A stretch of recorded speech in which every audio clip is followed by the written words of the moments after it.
Blockbusters make a lot of cash at the box office.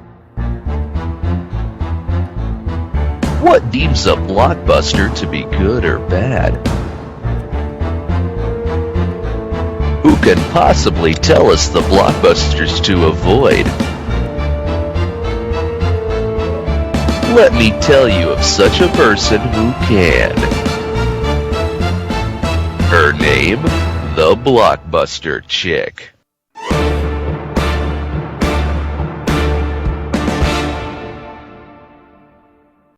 Howdy folks, I'm the Blockbuster Chick, bringing you the movies you love to hate. Now, today's movie takes us back in time to the era of cowboys, Indians, and giant mechanical spiders. Yes, unfortunately, today's review is the classically stupid Wild Wild West. Based on the original TV series and produced by the creators of Men in Black, Wild Wild West came to life in 1999 and has been in the top 10 list of worst movies by a lot of cinema goers and film critics around the world. Although it is claimed that this movie serves as a parody of the TV show, it still doesn't excuse the utter stupidity created here. So without further ado, let's saddle up and head on out to the... Yeah, what he said. Our story begins in a Louisiana forest in 1869. Jesus! Okay, you know a movie's bad when it tries to kill the audience in the first 5 seconds. Anywho, we see a man named Thaddeus J. Morton running through the woods wearing what appears to be an early model of a dog cone around his neck. We hear him screaming out a cluster of random phrases which, at the moment, don't make any sense, and eventually the flying disc catches up and decapitates him. Mainly because he stops running? Soon after this pleasant display occurs, a man with a small, swiveling trumpet for an ear hovers over the corpse and removes the disc. We now have the movie's opening credits.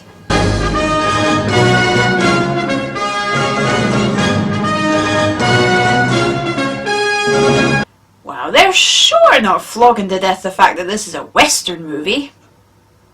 Of some sorts. Ride like the wind, Bullseye! The credits eventually end where it's now 6 months later and we're introduced to the main protagonist, James West, played by Will Smith. Our Lord and Saviour of this movie, as he is the only person acting. Most of the time. We find West in a water tower, apparently spying on a group of ex-Confederate soldiers who work for General McGrath. Who the hell is that? The ear guy. Or we've stumbled onto the set of a big budget porno movie. Either way, he's in the middle of the action. Getting jiggy with it. Getting jiggy with it. Getting jiggy with it. Then, because we need him to drop into the scene, the horse's carriage wheels crash into a leg of the water tower, causing it to collapse.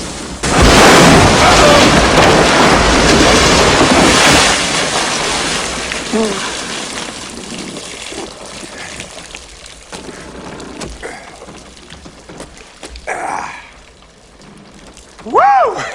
That was fun. Which one of you boys wants to strip down and go next? Bet you do. Huh? Hey, I'm just as curious as you are, guys, why this joke's going on as long as it is.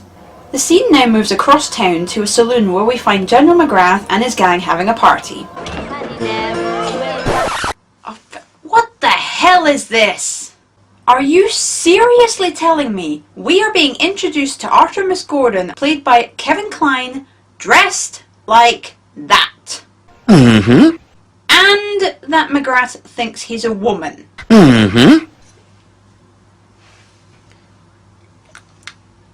Well, it's not me. Hooray! A good scene with action and lines that Will Smith can pull off. No, don't go! Oh, nuts! Oh, nothing good can come from a look like that. What's your name, Mrs. Dora? The Explorer! What kind of lady are you? She's mine. Come on, everybody. Do you want to join the sing-along? You all know the words. He's a man, he's a man, he's a man, man, he's a man, he's a man, he's a man, man, he's a man, he's a man, he's a man, man, he's a man, he's a fucking man!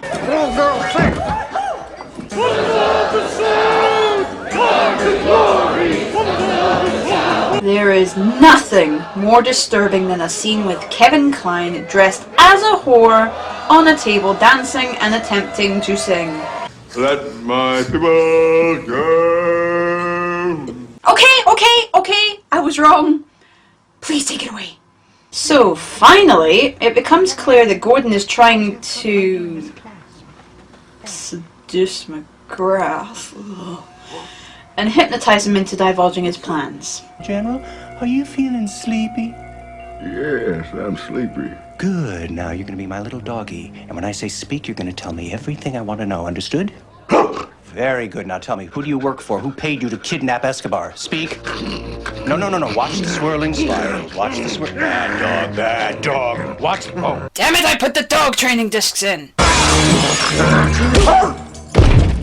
Hooray! Will Smith has come to save the scene! Didn't mean to startle you, ma'am. And he killed it. So Gordon tries to stop West from killing McGrath, which in turn aids his escape.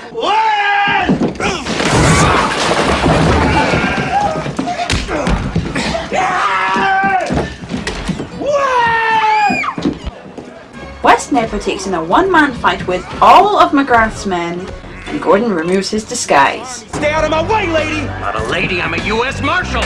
What? He's a man? I had no idea. So a mysterious stranger hovers over the saloon and delivers a crate of nitroglycerin to the pair. Not that they've bothered to move from the last place we left them. Now what?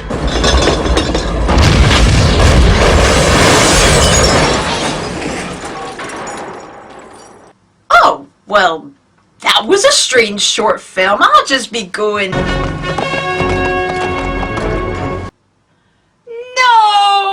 There's more? Yes, we're to assume they've escaped. Somehow! And the dynamic duo meet up at the White House with the president. Oh, you've got to be kidding me! Somebody mind telling me what the hell is going on here? Mr. Klein, we're not filming Dave today. You can just play one character in this movie. So, Gordon's multiple personalities come out as one of them informs the marshals of the disappearance of America's top scientists. General Grant, the scientists that you seek are in my employ creating a weapons system beyond the pale of contemporary imagination. History and justice are on my side. I suggest you put your affairs in order. You have 1 week before you will surrender the U.S. government. President Grant then gives the order for them to team up and find this madman within a week. Find this madman, whoever he is, and stop him. Dismissed.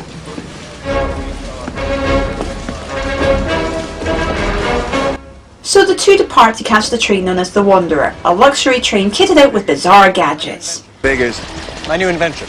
I call it the bivalve interior combustion, twice exhausted, biaxial nitrocycle. Save it. Got a train to catch. Hi-ho padding, away! The two don't get off to a great start as it becomes apparent a fight will break out any minute. I'm just putting the final touches on my latest invention. I call it the impermeable. It's a vest which, when worn under the clothing, can stop any modern bullet, fired even at close range. Is that so? But I haven't tested it fully yet. Mr. West, I have always felt that allowing any situation to degenerate into physical violence constitutes a failure on my part. All right, Mr. West, we'll settle this like men.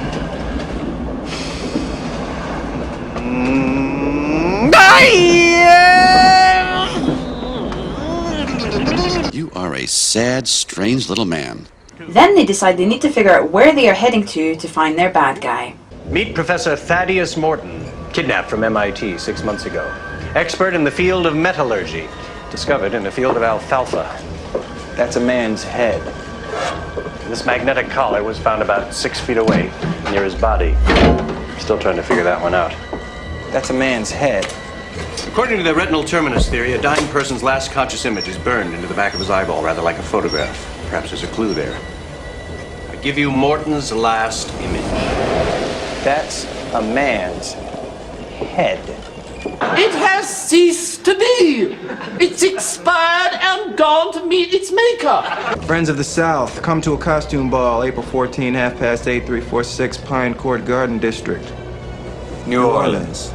Past this oddly disturbing display, the train arrives in New Orleans, and the duo head to the mansion of Dr. Arliss Lovelace, played by Kenneth Branagh. Oh, but first, we have a pointless scene for you! Let me tell you something about your beloved art of disguise, Gordon. That night at Fat Cans, it wasn't a difficult task to see that you weren't a woman. I was propositioned by 3 men. You looked nasty. Just butt ugly. I mean, your breasts were hard and stiff and sticking out like a couple of rusty cannons on a sunken ship. These breasts are a work of art. Aesthetically and scientifically perfect. They look like shit. Touch them. I'm not touching those things. What, are you afraid you're wrong? Touch my breast. Just one. Touch one. Okay. Are you happy, Gordon? I'm touching your breast. I knew it. Wait, squeeze it gently. So, back to the story we go, thank Christ. And West and Gordon arrive at Lovelace's party. West ventures round the huge mansion when he's approached by a beautiful woman, so introduces himself. West. Bond. James West. Bond. Suddenly, Arliss Lovelace himself bursts onto the scene. Quite literally in the convenient papier-mâché head. So Lovelace goes into a ramble about how grateful he is not to have lost his sense of humour. Even though it's apparent he's a little bit pissed off. We may have lost the war, but heaven knows we haven't lost our sense of humor. No, not even when we lost a lung, a spleen, a bladder, 2 legs, 35 feet of small intestine, and our ability to reproduce, all in the name of the South? Do we ever lose our sense of humor? And may I inform you, this is the man that performed this. To be or not to be? That is the question.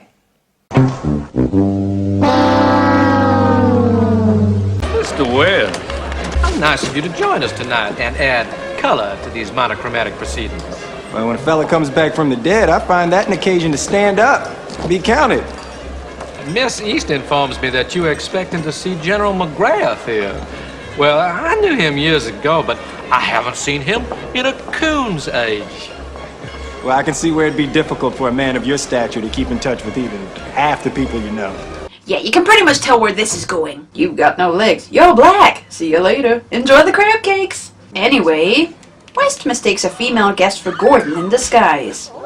You see, this is what happens when you let the actors decide on their wardrobe. So West is led out by the angry guests where they plan to hang him.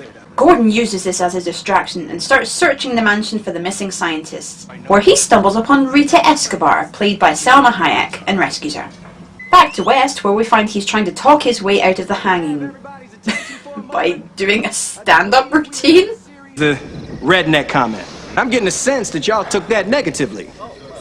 But let's break down that word, redneck. First word, red. Color, passion. Fire, power. Second word, neck. Neck. If you've ever stared at a can of orange juice because it said concentrate, you might be a redneck. When this doesn't work, he uses an elastic rope to escape, where we find out it's one of Gordon's inventions. Yikes! In the way! And the gang escape back to the Wanderer. Rita asks to tag along so she can find her father, Guillermo Escobar, who's shockingly one of the missing scientists. Back to McGrath and crew, where we find Dr. Lovelace hosting a gathering for foreign dignitaries in order to show off his latest weapon, a steam-powered tank! We also find that McGrath's men are going to be used as target practice. Lovely!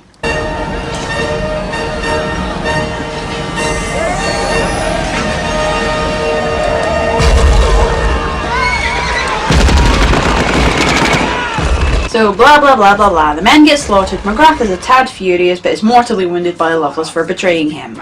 You betrayed us! My dear General, having donated half of my physical being to create a weapon capable of doing this, how did you and General Lee repay my loyalty? You surrendered at Appomattox. So who betrayed whom? You go straight to hell, sir! After you, sir. Jeez, the way he's acting, you think he didn't have a leg to stand on. You know what? I'm just going to go back to reading my book, okay? Go on now. Then West, Gordon and Rita arrive on the scene to find all the soldiers are dead. West then explains why he hates Lovelace and McGrath so much and watches as McGrath finally dies. A week before the war ended in '65, I was with the 9th Cavalry. We discovered old folks, women, children slaughtered. They used them for target practice.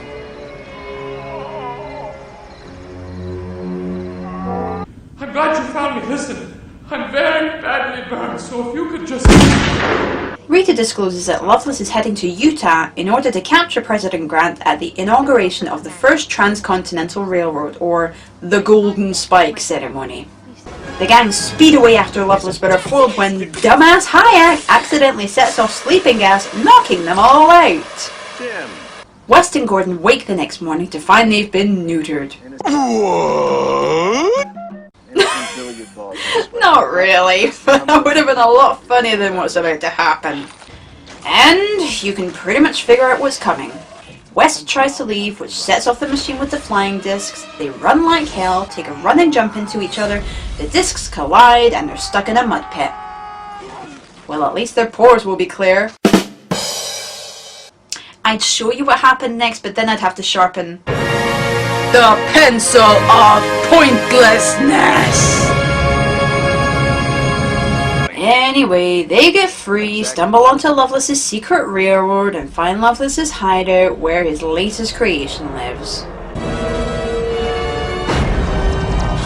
Oh my god, it's Aragog's big brother, I'm a big f***er! So now Lovelace manages to capture the president and Gordon, and one of the bodyguards kills Will Smith? Oh, the humanity! Oh, there's absolutely no way he can come back to life now.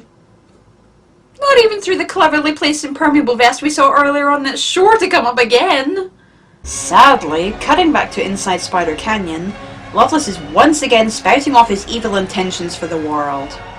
Today, I'm proud to be able to sit before y'all and tell you that the wrongs will be righted. The past made present.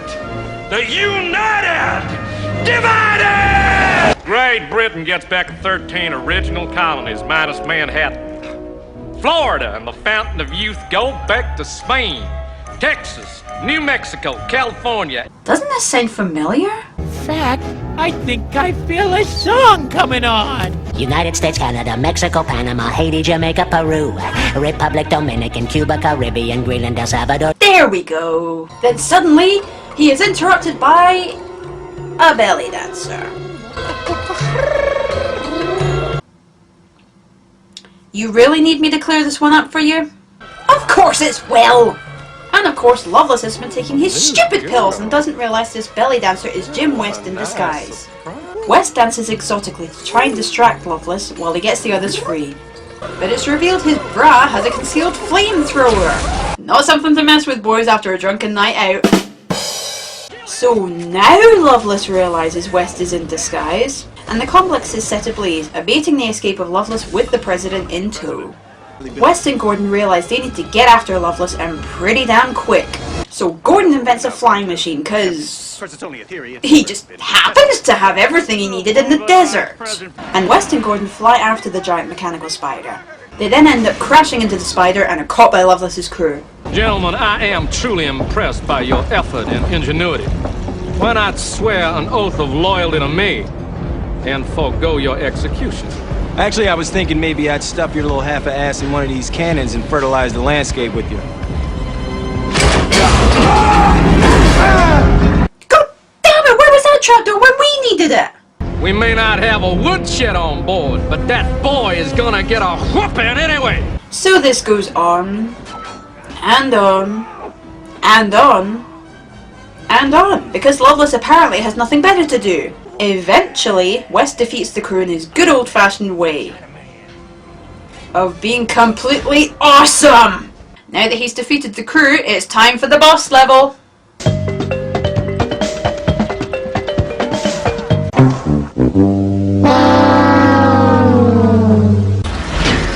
Now, was it someone particularly close to you who perished in that military action? Well, that struck a nerve. Gordon finally comes to the rescue with his adequately sized pistol and aims. After all that, you missed? Actually, I didn't. He manages to shoot one of the hydraulic legs, and Loveless drags himself back to the other chair, begging the question, why didn't he make 2 sets of these legs? For 4 long years, I've been chasing the animal responsible for the massacre at New Liberty. Now here, tell that's you. I am not an animal. I am a visionary. I am a genius. And now I am angry. And after I kill you, I swear I'm gonna boil you down for axle grease. Loveless misses West's crotch, but ends up hitting the control lines of the spider, which in turn causes it to tip over the edge of the cliff.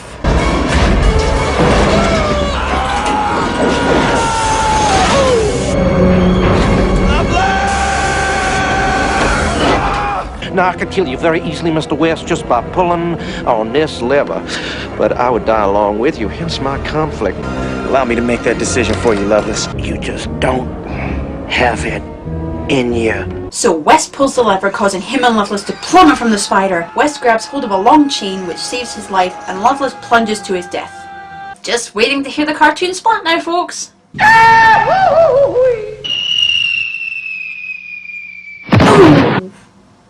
Had to hurt. So the Golden Spike ceremony is finally completed, and the President promotes the 2 marshals to become the first 2 agents of his newly formed US Secret Service. Agents number 1 and number 2. Couldn't you just see that scene from Scrubs happening here?